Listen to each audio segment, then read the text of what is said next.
Welcome to the OPSQC podcast, helping entrepreneurs, innovators, and small business owners scale to profitability.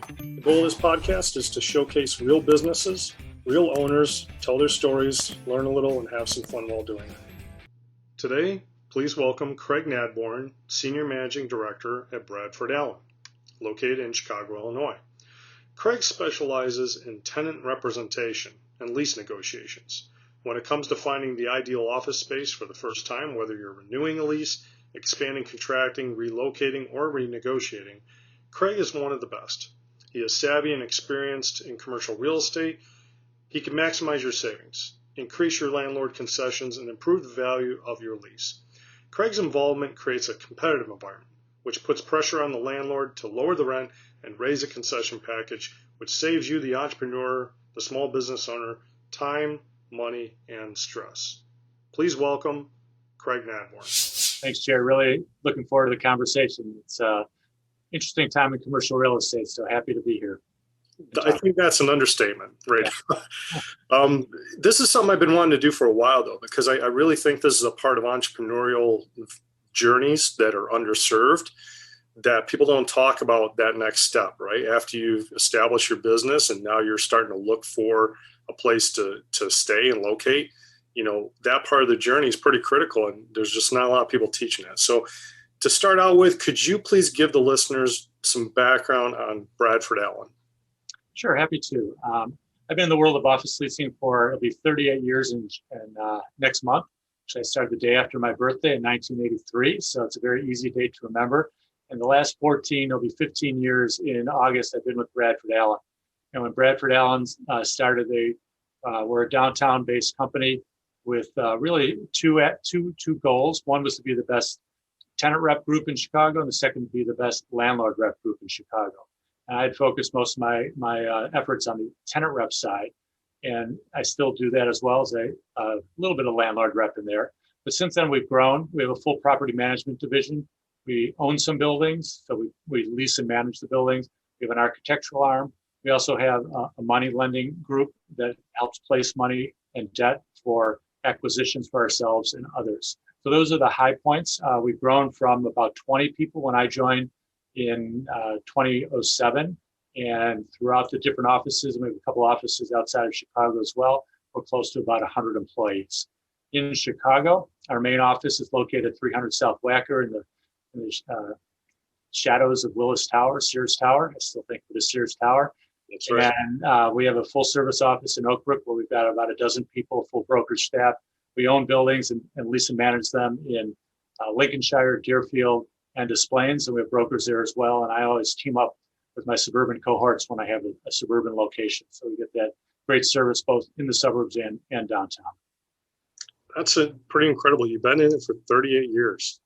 Congratulations. Just yesterday. It's amazing how quickly it's gone. Absolutely. So we covered how many years you've been doing this. Have you been downtown the whole time in Chicago? Well, I started my career as a landlord rep. And for people who are familiar in the north suburbs where Old Orchard Road crosses the Edens Expressway, on the southwest corner, there's a 12-story office building. I was the lead agent on that building as it came out of the ground in 1983-84. Had the name Bell and Howell on it for years, and now Northwestern Mutual. From there, I moved a little bit further north into Lincolnshire, where I was with what was then known as Coldwell Banker, now CBRE. And I was there for a couple of years. I was Rookie of the Year in the office in my first year with them. And I started looking at the equation. I thought, I'm doing mostly landlord rep. And in the way commissions work in Chicago, for every dollar a landlord rep earns, the tenant rep earns $2. And I was usually on a building with somebody else. So for every dollar this guy earned, I was making a quarter. Like, what's wrong with this equation? I got to learn how to become a tenant rep. So I made the switch, teamed up with a small company in downtown Chicago, and came downtown in the late 80s, early 90s. So I've mostly been downtown now for much of that 38-year career. So over 30 years in downtown Chicago. You mentioned you guys are in the shadow of Willis Tower. My wife and I, we still look at it as Sears Tower too. We can't make that changeover for some reason. I think it's just ingrained in us. But Bradford Allen actually serves a greater area outside of that. It's not just the downtown Chicago area. You guys serve a much larger geography. Right. So as I mentioned, we do have a full service office in Oak Brook. We own, lease, and manage a number of buildings throughout the east-west corridor. have bought and lease and manage buildings in the O'Hare market as well as the northern suburbs. And as far as the lending of and placing of debt, that's nationwide. We also own a building in Nashville, Tennessee, and another city outside of Chicago. So we are a strongly based Chicago company, and we are reaching outside a little bit. And as far as outside Chicago, we are able to service both national and actually international needs. As we're teamed up with the TCN network, the commercial network, which is a conglomeration of small, mid-sized companies who don't have affiliations like ourselves in other small, mid-sized, and major companies. So if we have a company that has a requirement in Arkansas, Los Angeles, and New York, we have people there who we team up with, and we can handle those requirements as well. So looking at it through the lens of somebody new to this whole industry. So if I'm a small business owner, entrepreneur, and I'm looking for office space, you mentioned there's a landlord rep and a tenant rep. Right. You want to go into the differences that distinguish, Sure. Obviously, aside from the name? Yeah, well, the landlord rep is pretty easy. We'll drive up and down buildings, you see names on signs. That's usually the brokerage company representing the landlord or the developer who owns that building. And their fiduciary responsibility is to that landlord. So if someone engages me in Bradford Allen, my responsibility is to them. And the nice thing about using a tenant rep is that the tenant doesn't pay any of the fees. All fees get paid by a landlord if and when a lease gets signed. So if you've only got the landlord rep representing the landlord and the tenant's out there on his own, he or she has no representation, is not aware of the market, doesn't know the ins and outs. They're representing the landlord. Who do you think is going to win that negotiation? It's the landlord and the landlord rep, and the landlord rep, the full commission goes in their pocket. Now, even the playing field, you engage someone on your side. I speak the language. I know what the deals were in the building next to you down the road and in the marketplace. And instead of just turning an event into what we maybe call it an administrative task where the business owner says, you know what, I just need to get this done. Okay, this isn't the best deal. I know we're in COVID. I probably should get another $1 or $2 off the rent, but you know what, I don't have time. So I'm just going to sign this lease and move on. So it's our job to, first of all, sit down with the tenant, understand their needs, both locationally, dollars and cents, what they want their space to look like, and then first set the parameters and say, this may take 3 months, 6 months, 9 months, whatever is appropriate. And if the tenant doesn't have the time, we can speed it up, but we need to know what the parameters are.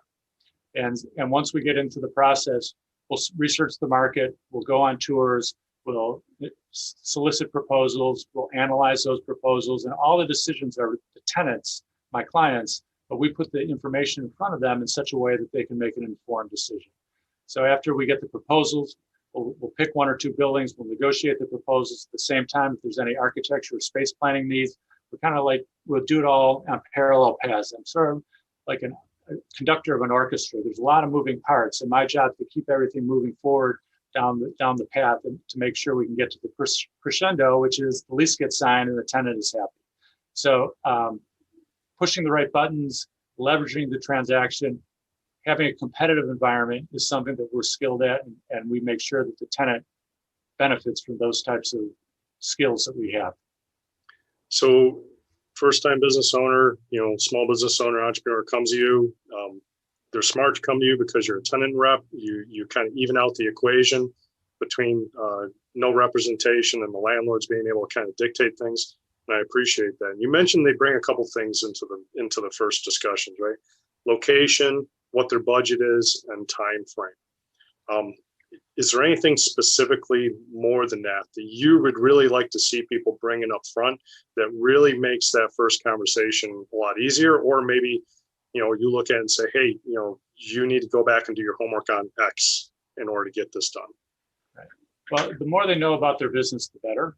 But a lot of times they really don't know. They don't know what they need or want. They start throwing out ideas. And part of what I'm there to do is to take those ideas and filter them through and say, okay, what I think you're saying is this.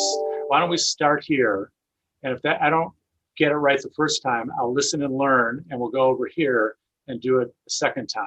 An example recently where a not-for-profit was in the Lakeview neighborhood and they wanted to move downtown. They also wanted to be able to service a growing constituency in the south side of Chicago. And they started talking about well, we could be here, we could be here, we could be. They started like talking about every submarket in Chicago. So I took that in. I said, let's start here. Let's look at these 6 buildings. And long story short, we found one that fit, if not all, much of their criteria. It happened to be a quickly moving deal. From the day that we started the first discussion to the move-in was less than 90 days. And that was a really, really quick transaction. It wasn't a big one. It was about 2,000 square feet, but it checked all the boxes, and they were very happy with where they were going to. They're opening their doors literally as we speak. I had the privilege of actually being involved with Arcanum Alloys, which was a startup out of Silicon Valley in the steel market. And we realized we had to move to the Midwest in order to relocate somewhere closer in geography to the supply chain. It just totally made sense. And we started looking around at the different markets. And it was the first time that I had ever gone shopping for office space and really trying to consider that. And it was a huge learning curve for me. Trying to learn the terms, right? When you start talking about, net rents, gross rents, modified gross rents, pass-throughs, a lot of real estate lingo that just, we can also obviously help with that very quickly and turn it into language that everybody understands. I was going to say, there's an educational piece you offer. You talked about listening up front, but there's also this education you got to provide to bring your client up to speed on, hey, these are some of the things you're going to hear a lot, and this is what it really means to you. And there's expectations. We're in the throes of post-COVID, and vacancy rates in downtown Chicago are the highest number I've seen in 37 years. Also in the suburbs, much higher vacancy rates, but even the highest there that we've ever seen. Mm-hmm. So there's a lot of expectation that we're going to get a great deal. Well, what does a great deal mean? It means something different to everybody else. And in a certain segment of the East-West corridor, you're not going to get as great a deal as if you went further west in the East-West corridor. And there's certain pockets downtown that are the same type of thing. So knowing the landlords, knowing who's hungry, knowing who might be losing a building or who has great capitalization of a building are things that we bring to the table that there's no way that a tenant could or should know that type of thing. And that's the value of any good tenant rep. And there are many, many good ones out there. The one thing that I do that differentiates myself is that I use a baseball analogy. I hit a lot of singles and doubles, not a lot of home runs and grand slams. That means I'll work with somebody if they're a 4-person company, they need 1,000 square feet, or a 30 or 40-person company need 8,000 to 10,000 square feet. Most of my transactions are in that size. And most people who have the experience I do are really looking for and hitting the home runs and grand slams. Although they might be striking out a lot too. And if they lose a deal, their year might be crushed. Whereas if I miss one, it's okay. I'm still doing a fair amount of transactions every year, albeit last year, not so much, but although through the rest of my career, been a pretty steady string of singles and doubles. In my experience was interesting. It was every place that we looked at when we were trying to move was not perfect. So there was some build out that needed to be done. And you mentioned that you're kind of like this maestro of an orchestra. There's all these different players involved. So can you kind of go through who the key players are involved when you're moving into a new space? Yeah, so I always start with the landlord rep broker. So there's a broker on the other side. And usually every building has an architect or space planner. And part of the process, one of the things that they offer as an inducement to a tenant is space planning services. So depending on the size of the tenant, sometimes they'll give us the money and we can hire our own architect to be part of the team. But oftentimes it makes as much or more sense to use the architect as from their services. So we get the proposal, we'll sit down with the architect, we'll do a space plan, we'll figure out, do we need to move any walls or is it a raw space and we need to build from scratch? They'll then figure out what that's going to cost. And then part of the proposal process is typically we're asking for a turnkey construction. So that means the tenant walks in, turns the key, has no out-of-pocket costs for the build out. And it's part of the negotiation package. There's many things we negotiate, but 3 of the biggest things are the rent, free rent, and the TI allowance, tenant improvement allowance. And I like to say we're getting for the tenant a bucket of goodies. And it's my job, again, to listen and distribute those goodies in the best way possible that fits what the tenant's needs are. So maybe the tenant wants glass everywhere. It's very expensive. Or maybe they want some sort of special granite countertops, which are very expensive. Or maybe they're fine with plastic laminate countertop.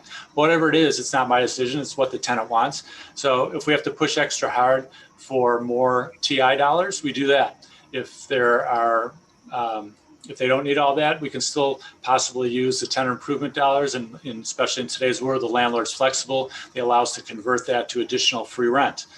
Maybe the rent itself isn't as big a deal, but money up front to move is very important. So we'll use that free rent period or money for a moving allowance that potentially some landlords offer and others don't. So again, it's a big bucket of goodies. What does the tenant need, and how do we distribute it as best for the tenant to get the best value out of the things that are out there? Makes sense. I mean, because some people are looking for a little bit more runway in the beginning, right, as they move in, because they got other expenses that aren't included in that whole experience that you're working with. You know, maybe they have other moving expenses or other relocating expenses. So, yeah, it's critical to understand the actual client's needs. In today's marketplace, many buildings are doing what we call spec spaces, speculative spaces. They've gone in and pre-built the space and even furnished it in many cases.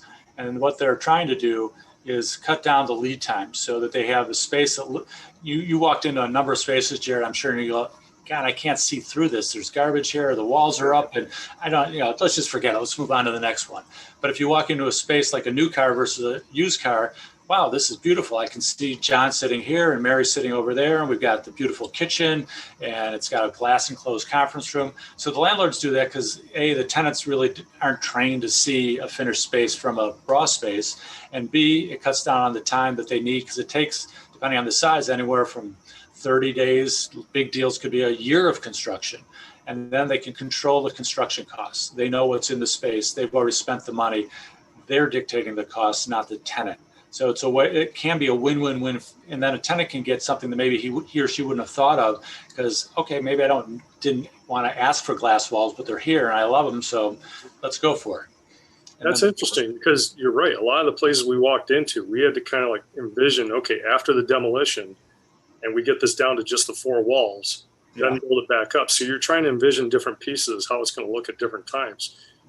So if you have a spec space, you walk in, it's just the four walls. It is a lot easier to kind of lay out your plan and to kind of walk through that. Sure. Without all the garbage in the way, as you said. And furniture can be an expensive component. A lot of times furniture is included in those types of scenarios. And another way to help a tenant, especially if they are unaware or just entering a market, is to look at the sublease market. Many subleases are similar. They're pre-built space, had been occupied. The tenant is either moved out or about to move out, and all that furniture is sitting there. And there's really limited market on the secondary market for furniture. So if we can reuse that furniture, the tenant can get a value. They can move into a furnished space. Oftentimes there's a very large discount on a sublease space, and they can move in very, very quickly. And it helps create a win-win-win scenario, because we help the sub-landlord, because they're in a pickle. They need to get out of the space quickly. The tenant doesn't want to have to go through all the hassles of building out the space and fitting out the space with the furniture. And usually the term is shorter. So if you are unsure of what your needs are going to be, which is a huge thing in this post-COVID era, it really can tick a lot of boxes again and solve a lot of problems. Absolutely. So in your experience, usually the contractors doing the build out and everything, that's all kind of coordinated by the actual landlord side, right? You're more just voice of tenant in that regard, making sure they get what they want out of that situation. Right. We'll work with the landlord and the landlord's architect. Or again, if we bring the architect in, it puts more of the burden on the tenant, because the landlord is going to give us the tenant improvement allowance and say, okay, it's yours. You do spend it any way you want. And the timeline's yours. If you miss the date of your move-in, you've just lost a month of free rent. But if we work with the landlord's agents and they screw up, they're the ones that say, okay, well, it's going to be a month later, but you're not going to lose anything because it was our issue, not your issue. So there's pros and cons to both of them. Sometimes there's a little bit more overhead that you're paying. You're not getting as much bang for your buck if you're using the landlord's folks, because they need their nickels, and you have a little more negotiation with if you can control the process with the architect. But the smaller the deal, the more we're going to work with the landlord's people. It's just easier and a little bit simpler. The bigger the concession package and the bigger the tenant improvement allowance, the more a tenant has a vision of what their space wants to look like and feel like, and architecturally speaking, aesthetically speaking, then that's where the architects can be very valuable and help save money, but still provide the look that we're trying to achieve. Sure. So let me ask you about outside groups. I know when we were looking around in the different cities, like we looked in Columbus, Ohio, Detroit, Ann Arbor, different ones, Grand Rapids. Like it seems like everywhere we went, we always connected with like the local group that was like a spark group, or they were like a new business trying to. They help them with different grants or different avenues of money for new businesses coming in, maybe bringing in more jobs, things like that, to that nature in the area. Do you also work with those groups, or do you kind of coordinate that, or is that more you've got the contacts, I'll hand them to the tenant, they can go reach out to them themselves? I think more in that nature. Most of my clients are small, independent entrepreneurial companies who are one-offs. So that would be a larger, more of an international or national-based company that would look for something like that. Okay. Folks that I work with really, although we all love to get benefits if we can, that's not really the type of business model that they're in. And I have not dealt with that a whole lot in my career. Okay, fair enough.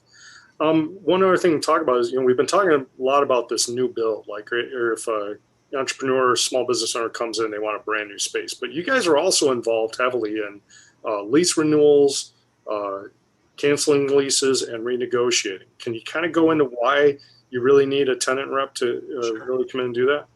Well, again, in this post-COVID era, there's a lot of things changing. Not everyone's going to keep their lease. Not everyone's going to keep an office. So assuming they are going to keep an office, so they're going to do one of three things with their office space. They're either going to renew, relocate, or renegotiate. And renew is simple, somewhat simple. At least definitionally, it's simple. You're staying in the same place. Sure. Relocate is simple to understand. You're moving from building A to building B, and renegotiate can be a very complex situation. So going back to first renew. Again, you never want to go in and just try and renew a direct lease or a new lease with your landlord. You're leaving money on the table. Going back to what I said earlier, many tenants sometimes want to make it an administrative task. They think it's easy. They get along well with their landlord, but it's not like an apartment rental lease where you're buddy and there really isn't a lot of negotiation. There is always negotiation. And again, if you don't have someone on your side, you're going to lose that. So maybe you think, okay, I get along really well with the landlord. You go in, hey, Mr. Landlord, it's COVID time. You pound the table a little bit. You threaten whatever. He goes, you know what? You're right. I'm going to lower your rent $3 a square foot. I'm really a nice guy. I'm going to paint the space and steam clean your carpeting and throw in 2 months of free rent. And you go, you know what? That's great. I was able to afford the rent before. Spruce up my space a little bit. It's a little bit cheaper. Let's do it, and then I'm done. Administrative task done. Meanwhile, Bradford Allen comes in with somebody similar size, and they got 5 months of free rent. They lowered the rent $4 a square foot. And instead of just steam cleaning, carpet, and painting, we built out a brand new kitchen with stainless steel appliances and new lighting throughout the premises. Point being, the landlord was ready, willing, and able to give that to you as well. You just didn't ask for it. You didn't know to ask for it. And if you had used someone like us, well, we're going to ask for it, we're going to get it for you, and it's still not going to cost you any money, and you're going to end up in a better situation. It happens every single time. I can't always prove it to you if you're dead set on doing that, but I know from my experience, because I've been on both sides, tenants lose the negotiation if they're going in unrepresented. Well, and you don't know what you don't know, right? I mean, this is not their core competency. This is your core competency. You know what's happening in the market. You've got that experience. And it's tough to find that information in real time, I would say, out there. So there's more and more information out there, but those are some of the elements that are still commercial real estate is one of the last bastions of not being totally all the new bells and whistles in the tech world. So we still are, we're getting there, but we're not quite into that. So all that information they're trying to get it all, but it's not quite all out there quite yet. There's an opportunity for someone right there. Yeah, well, they're working on it. There's some companies doing that. You mentioned lease length is a big lever, right? How should a first-time renter approach deciding on the right term for their lease, especially right now with coming out of COVID? What's your thoughts on that? You know what? I love that. Let's circle back to that question, but I want to just touch on the last one again for a second. We talked about renewals. We didn't talk about relocations and renegotiations, which is really, really important. Sure. So the relocation process is when you potentially might stay, but maybe your landlord just doesn't have the space and now you have to move. So the goal there obviously is to get the best transaction possible. And the way to do that is to create leverage. And the way to create leverage is to have multiple opportunities. And we touched on a little bit earlier, to go out and do that on your own, pick up the phone, start calling all these buildings, trying to get the information, put it together, disseminate it, set up the tours. That's very time consuming. And to your point earlier, you, Mr. Tenant, have a core competency.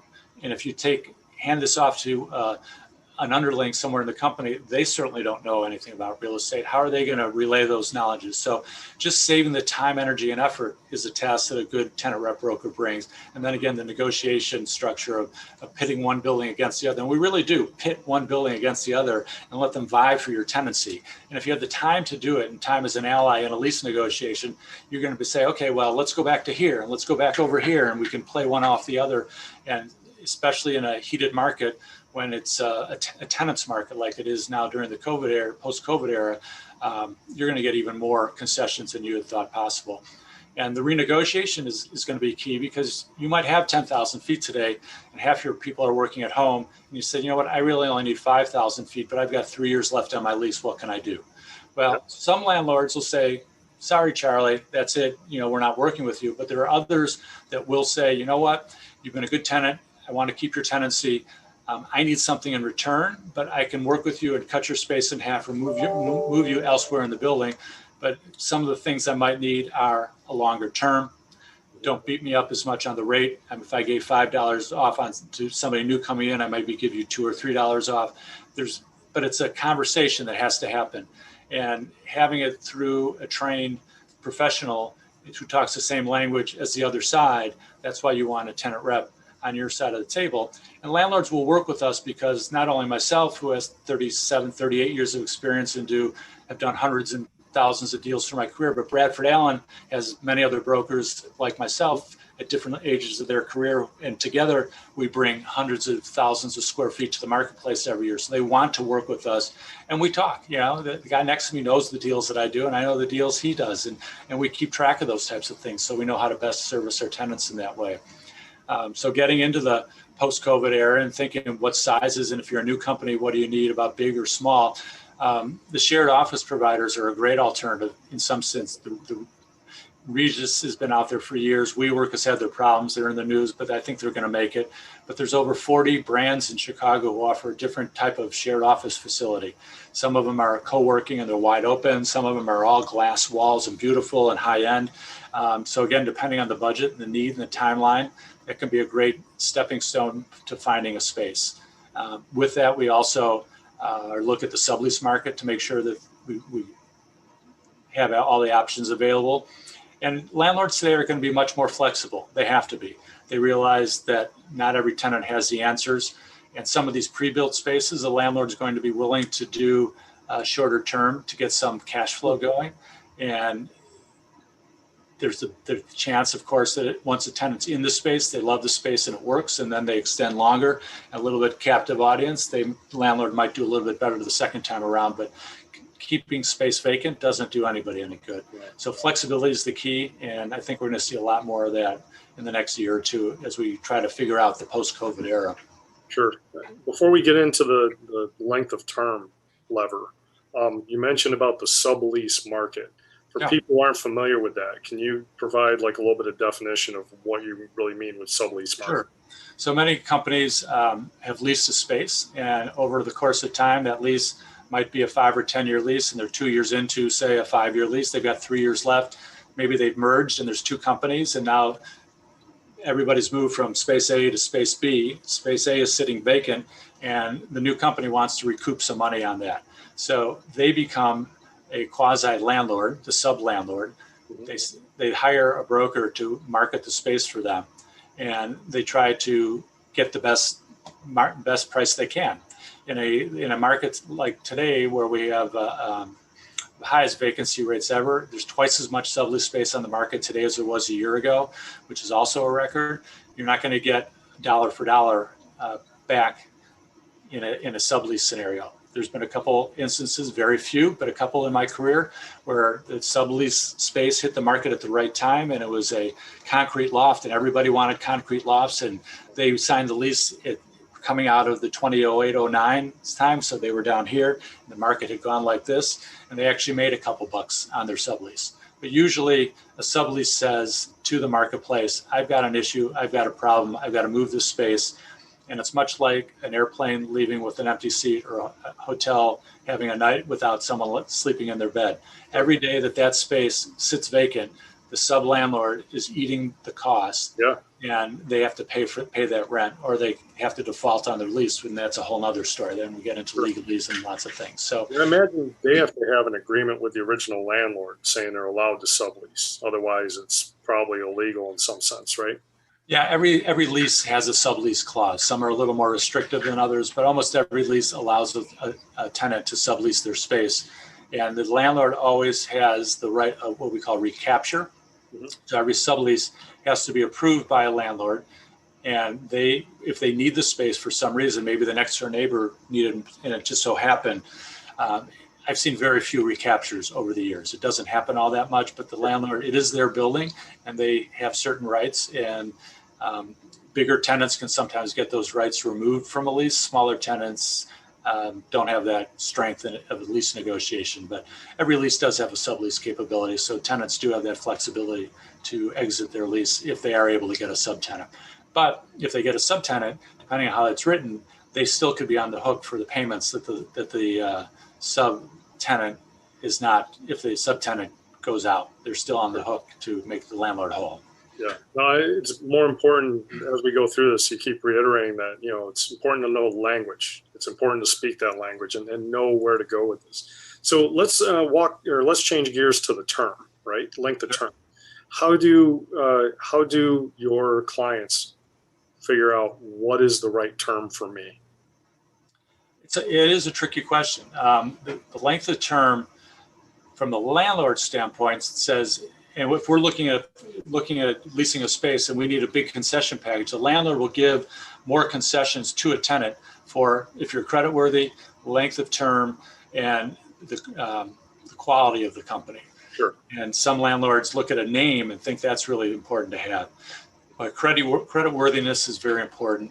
And also, if you are building out a space and you are spending a ton of money and you're expecting the landlord to pick it all up, they're going to look for a longer lease term so that they can amortize those costs and not have the initial rent be sky high. So in many leases, a landlord won't make a dime on the lease for two and a half years because there's upfront costs of free rent, the tenant improvements, and until the free rent runs out, and then the cost of the tenant improvements essentially gets paid by the rent that you're paying. It might be a couple of years. I've even seen up to three and a half years on a 10-year lease where there's been so much upfront concession. So the landlord has to feel very comfortable that they're going to see a return on their investment. So that they get that comfort by the security deposit that's provided, sometimes in the terms of a letter of credit or a personal guarantee, and the financials that are provided by a company. And if you're a top-rated Fortune 100 company, you're probably going to have very little challenge in that regard.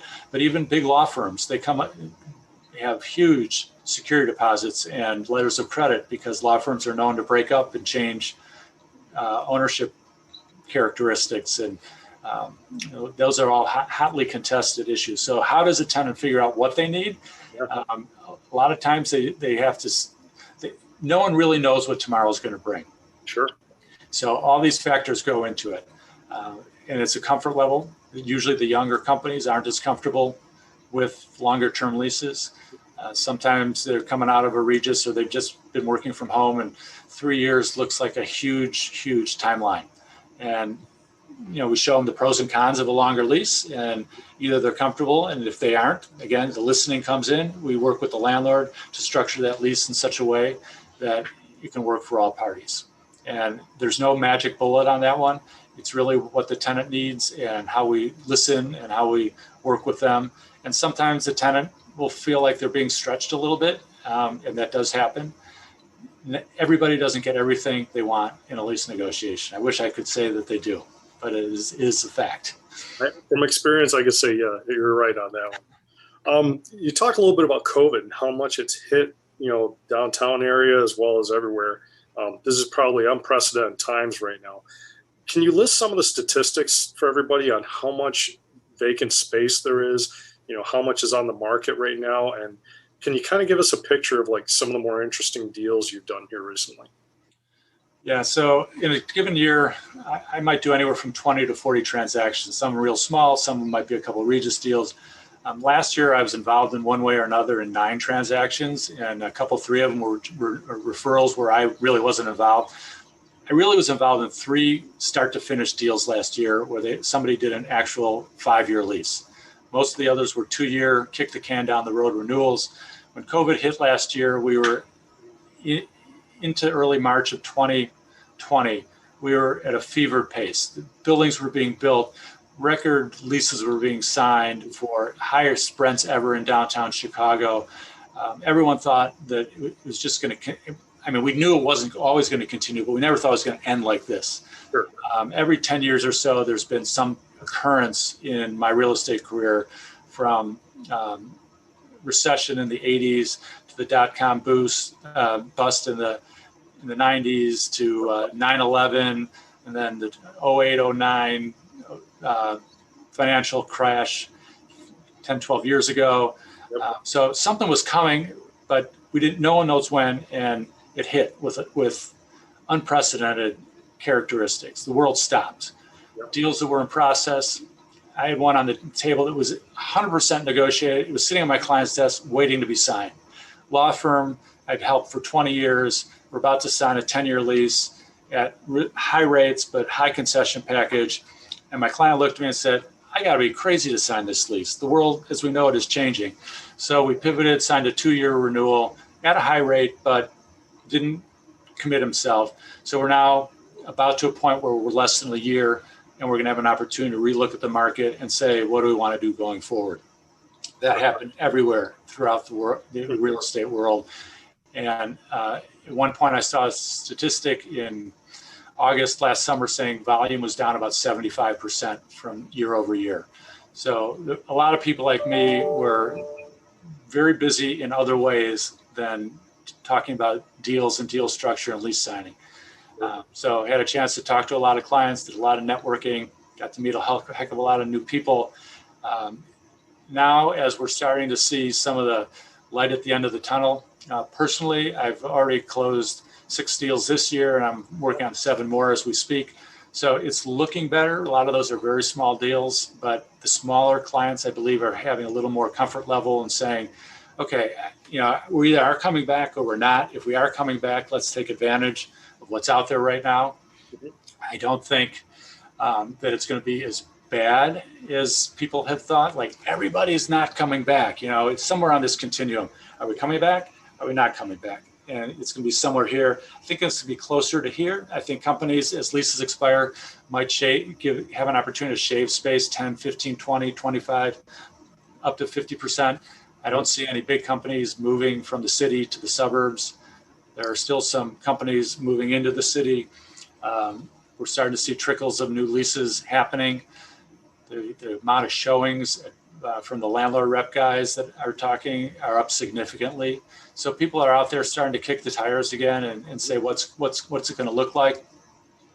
A lot of it depends on downtown Chicago, the civil unrest that we had. Do we have that under control? Could people get on trains? Are they going to feel safe getting on the trains? Once that happens, I think we'll see more people downtown. Are the kids going back to school? It sounds like they are. So now the parents don't have to be home to oversee that and homeschool. So once the summer ends, parents can start coming back. Bigger companies have already started saying, we want you back. So the new normal sounds like it might be full work week is 3 times a week downtown, and you're working at home the other 2. So that's going to be a gradual coming back. It's going to be residual to the ancillary businesses downtown, the restaurants, the bars, the print shops, the other things that rely on full occupancy, all to be determined.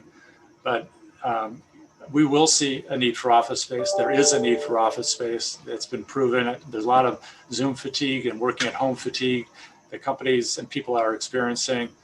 Many people can work from home and do it very well. Others can't. Anyone who's just being brought into the marketplace for the first time right out of school, I couldn't see being a 24-year-old guy with 2 roommates, one who went out drinking last night and trying to do my work when he's hungover in our 900 square foot apartment. I mean, just think about it. You can't onboard somebody that way. So the young folks have to get to the office. They have to learn a work ethic. They have to see their elder statesmen being successful, doing certain things. And that's part of being in business, and that will always be there. So it may look different. There's going to be a shakeout until the economy gets up and booming again. There's always a downturn. We're a cyclical business because of long leases. Everyone doesn't have a chance to react immediately. So when times are good, we're the last one going up. When times are bad, we're the last one going down. Yeah, it makes sense. I agree with you. I don't think everybody's going to go 100% back to the office. There's going to be some level of remote work, and I think it's going to be greater than 25% in that regard. I agree with you, probably not more than 50%. Relative to that, do you see that tenants coming in are asking for more IT infrastructure or support in some of their build-outs or things? Well, we're really just touching the surface on that. I think it's going to happen. I think people, again, I used the word flexibility earlier, and the tenant improvement allowance may not be as much for actually the walls and lights and outlets. It might go more to the IT aspect of things. And that's where the flexibility will come in, where we as tenant reps will, again, listen to our tenants, find out what their needs are, make sure the landlords are aware of that, and structure our proposals and our negotiations around those needs. Because it's all about the tenant. What they need is what the landlords aren't in business if the tenants don't rent space. We're not in business if the tenants don't use our services. And everyone else associated with commercial real estate is in the same boat. How do people find you, Craig? So if I'm a small business owner, entrepreneur, and I need office space and I need a tenant rep, how do people reach out to you, or what's the best method to find you? Well, I'm all over Google and LinkedIn, and if you Google my name, you'll find me. But Bradford Allen, C. Nadborne at bradfordallen.com. My cell phone is always available at 773-454-0159. And if you want to get on a quarterly mailing list, send me an email, send me your name. I'll be happy to do that and stay in touch through various means to help you out any way I can. Excellent. What's the biggest lesson you learned through all your business experience? You got 38 years here in this industry doing tenant rep and real estate. What is some of the biggest learnings you've had? I think putting a plan together, working the plan, and not letting the obstacles get in the way. Consistency is very important. In our world, we're always talking to people, whether it be canvassing, cold calling, networking, and then following up, making sure that people are in your database. And there has to be something that clicks on for you that says, this is the right one to contact and this isn't. And that's not always something that can be taught. It can be learned a little bit, but you have to be able to listen and learn, and through experience, figure out who the right ones are. And you can't be everything for everybody. So pick your lane, do the best you can. Using the baseball analogy, hit a grand slam in your lane, but maybe by scoring a lot of runs with singles and doubles. So, Craig, you mentioned a little bit about forward looking. So looking ahead to the rest of 2021 and even into 2022, you even want to venture what that looks like for Bradford Allen? Sure. Well, the world of office leasing is always a lagging economic indicator. So we think that it'll be slow through the summer as far as leasing activity goes, but picking up. More showings are happening as we speak. By the time the kids go back to school in the fall, decision makers are back in the office. We'll start to see some decisions being made regarding office space. We've got last year, everyone doing the 1 and 2 year kick the can down the road renewals. Those leases are coming up again. We've got the traditional leases that are now coming up in the next 6 to 18 months. And those who want to renegotiate and relook at their options are also going to try and push the envelope a little bit when the market is in their favor. So next year, early part of the year, we should see a pretty good volume. We'll probably see vacancy rates continue to go up because last year we had 5.5 million square feet of space open up that's only 57% leased. In the next 6 to 18 months, we've got another 4 million square feet downtown that's coming up. It's only currently 37% pre-leased. So we've got a lot of space, people giving back space, a lot of flexibility, a lot of rejiggering. So it's a time to be a tenant. And the big word is if you can sign and feel comfortable signing a 5 to 10 year lease, you're going to get a great concession package. So otherwise, flexibility from landlords, from tenants is the key. And we're here to help any way we can. And but it is a tenants market, and tenants should expect to see better transactions probably for the next 6 to 24 months before things start to even out again. Hopefully by then the economy is up and booming, and that's where things will start to flatten out a little bit. Absolutely. Absolutely. Good info. Definitely looking forward to things that return to more normal, as we say, right? Yeah. So how can somebody listening to the podcast today, how can they help you?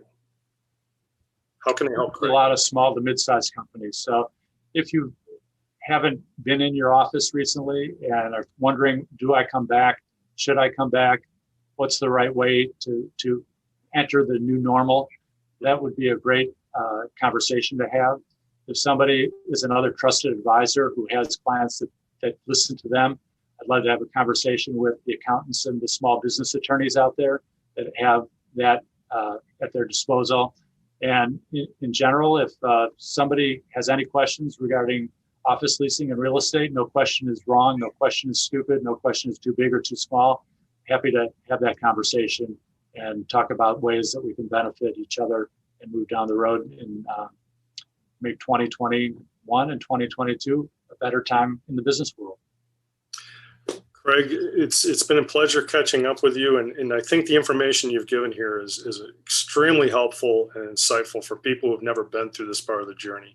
So I really urge our listeners, if you're in a situation where you're looking at getting office space or you're looking at getting new space for your business, you've never been through this journey, reach out to Craig, ask the questions. Like he said, he's open and available. So as always, I'm very anxious to see what the future holds too. So before we sign off, any parting words for the listeners? Figure out what your needs are. If you don't know, trust an expert. We're here to help. And there is a light at the end of the tunnel. I think we'll be on the other side of COVID very soon.